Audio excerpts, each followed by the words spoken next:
few people asked me to do a video and just drilling out the tumbler. So that's what I'm going to do here. And my angle's kind of weird, but I hope this works for you. I just use a 5/16 drill bit, and I just go super slow. You can use a smaller drill bit or larger if that's what you have. You can also use a Dremel to do this, and honestly I think a Dremel or just a little nail, like one of those little nail files you use just like a Dremel would work as well, with a little bit on the end. But this works just fine for me, and it's fairly quick.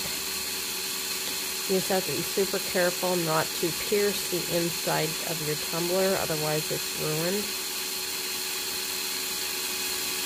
But just go slow. You can peel off your excess and you can see that it's almost right through.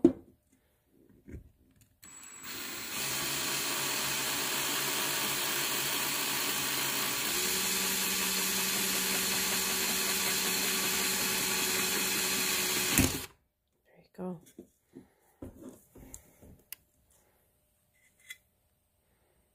And you can see I did touch it a teeny little bit, if you can see it in there, but it's fine. It didn't crack it or touch it on the, like it didn't wreck it on the inside. I hope that was helpful.